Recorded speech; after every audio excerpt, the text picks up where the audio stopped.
Savez-vous que l'Afrique est sans doute le continent le mieux doté en richesses naturelles? Eh oui, parce qu'en Afrique, nous avons de l'or, de l'uranium, du pétrole, du soleil et même de l'eau. Mais malgré toutes ces innombrables richesses que je viens de citer, que nous avons en Afrique, le continent africain ne cesse d'être l'un des continents les plus pauvres de toute la planète. Et à ce propos, beaucoup des Africains croient que c'est la pauvreté qui freine l'Afrique, que c'est le manque d'argent ou les gouvernements corrompus. Mais moi je pense que non, parce qu'en réalité, le seul mal de l'Afrique n'est ni la pauvreté ni la malgouvernance, c'est plutôt l'ignorance. Et tant qu'on refuse de la combattre, aucun changement durable ne naîtra ici.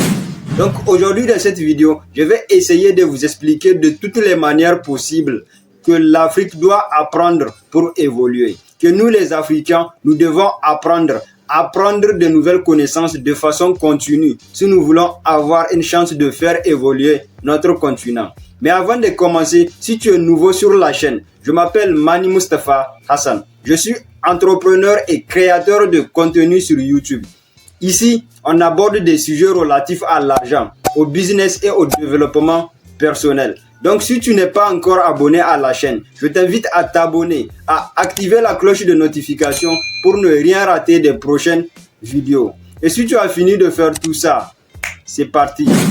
D'abord, il faut comprendre que l'Afrique n'est pas pauvre parce que nos terres regorgent d'or, de l'uranium, du pétrole, des diamants, mais que c'est d'autres qui les exploitent. Pourquoi? Parce que nous ne savons pas. Nous ne comprenons pas notre propre richesse. Et pendant qu'on se distrait, d'autres étudient nos faiblesses. Pendant qu'on se moque de celui qui lit, eux ils forment des ingénieurs, des stratèges et des penseurs. Et à la fin, celui qui sait commande toujours celui qui ignore. C'est la loi du monde. Donc il est temps de comprendre que l'Afrique ne peut pas se développer seulement par ses ressources naturelles, mais plutôt par la richesse de ses esprits et de ses valeurs. Donc si on veut que l'Afrique se libère de toutes ces chaînes invisibles qui la retiennent clouée au sol, on doit forcément combattre l'ignorance. On doit cesser de se mentir. On doit arrêter de se voiler la face ou de toujours accuser le gouvernement de la mauvaise gestion. On sait tous qu'une seule personne ne peut pas faire évoluer un pays. Que pour faire évoluer un pays, tout le monde doit mettre ses deux mains dans la pâte. Donc si on veut que l'Afrique ait une chance de se libérer, nous devons nous engager à éradiquer l'ignorance sur toute l'étendue du continent africain. Cette ignorance qui fait qu'un jeune préfère paraître riche sur Instagram plutôt que de construire sa vraie richesse dans la vie réelle. Cette ignorance qui fait qu'on vote pour un homme, non pas parce qu'il est intelligent, non pas parce qu'il est compétent, juste parce qu'il vient de notre ethnie. Cette ignorance qui fait qu'on se bat entre nous, alors que d'autres profitent de nos divisions. L'ignorance, frère, c'est la chaîne invisible qui retient notre continent au sol. Et le pire, c'est qu'elle ne fait pas mal au début. Elle te distrait, elle te fait rire, elle te fait sentir libre, jusqu'au jour où tu réaliseras que tu n'as rien bâti. Alors, maintenant que tu as pris conscience que c'est l'ignorance qui empêche le continent africain de se libérer, tu dois certainement me demander, mais comment s'en débarrasser?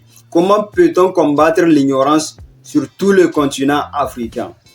La seule et unique chose qui permettra à l'Afrique de se libérer de toutes ces chaînes invisibles qui la retiennent clouée au sol, c'est le savoir. Pourquoi? Parce que le savoir, c'est une arme qui libère. Un homme qui sait, qui apprend, qui lit et qui comprend peut transformer tout un village. Regardez les histoires. Chaque révolution, chaque changement a commencé par des gens instruits, éveillés et conscients. Des hommes et des femmes qui ont dit assez. Nous devons savoir, nous devons comprendre. Le savoir, frère, c'est une arme. Pas une arme pour détruire, mais une arme pour construire. S'élever et faire évoluer quoi que ce soit. Imaginez la Corée du Sud. En 1950, la Corée du Sud est l'un des pays les plus pauvres du monde. Cependant, grâce à une politique d'éducation volontariste et un investissement massif dans le domaine de l'éducation, la Corée du Sud a réussi à se transformer en une économie avancée et innovante. Aujourd'hui, la Corée du Sud est connue pour son système éducatif de haute qualité, qui met l'accent sur la science, la technologie, l'ingénierie et les mathématiques. Les étudiants sud-coréens sont classés parmi les meilleurs du monde en lecture et en sciences.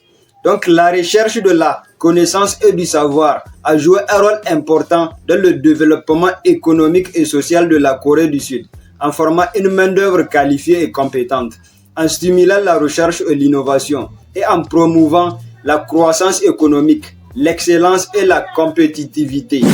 Alors, aujourd'hui, je te lance un défi. Apprends, fais de la lecture et forme-toi. Ne laisse pas l'ignorance décider de ton avenir. Parce que si toi tu apprends, tu ouvres la voie à 10 autres derrière toi. Et si chacun de nous se lève, l'Afrique se lèvera avec nous et deviendra sans doute un continent émergent. Voici donc pour cette vidéo. J'espère qu'elle t'a plu et qu'elle t'aidera à comprendre que seule la connaissance permettra à l'Afrique de se libérer. Parce que comme on dit, plus on apprend, plus on sait. Et plus on sait, plus on peut grandir sans aucune difficulté. Donc abonne-toi à la chaîne si ce n'est pas encore fait. Active-moi la cloche de notification pour ne rien louper des prochaines vidéos. Moi je te dis à très bientôt pour de nouvelles vidéos. Et comme d'habitude c'était Mani Mustafa Hassan. Le changement commence en toi. Transforme-toi et tu transformeras le monde autour de toi.